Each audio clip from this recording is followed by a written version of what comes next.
So the more and more that we learn about the upcoming Disney streaming service, the better it honestly looks, to me at least. You're going to have a ton of Disney back catalog, Disney movies, ABC TV shows, and they're probably going to be making much more original content within 2 years of the service launching. So by 2021, you're going to be looking at probably 10 plus original TV shows that are going to be exclusive on there, and it really wouldn't surprise me if 2 or 3 of these were focused on Marvel properties.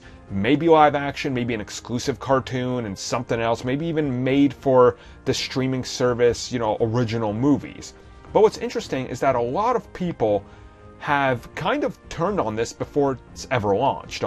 Essentially, Disney recently just came out and said they're going to price their service significantly lower than what Netflix offers. Now, to me, this seems like the best case scenario in which you're paying $7, $8 maybe. It's like $7.99 or $8.99 for the lowest tier of Netflix.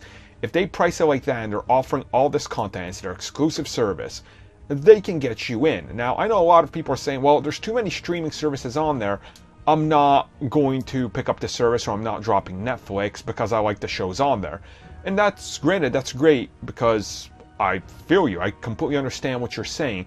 But I'm going to play devil's advocate and say, if you're keeping Netflix around all year long for all these Marvel things that pop up on there first and stuff, why exactly are you going to stay on if that's not on there anymore? If that makes sense to anybody. Like, for instance, Sony doesn't have their own big exclusive streaming service like this.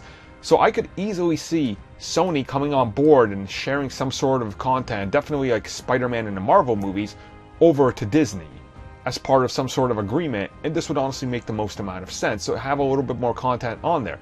They're going to be having original content. They're going to have backlogs. They're going to be looking at different things, developing new shows. You're looking at a brand new landscape that not a lot of industry businesses are tackling, and Disney is one of the biggest that can actually tackle it.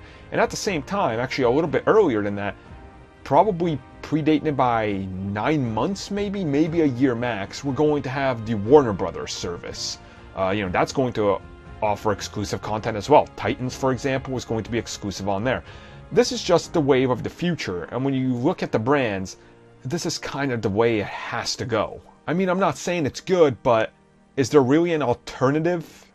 Because you won't be watching these shows, legally at least, unless you pony up and become part of the club.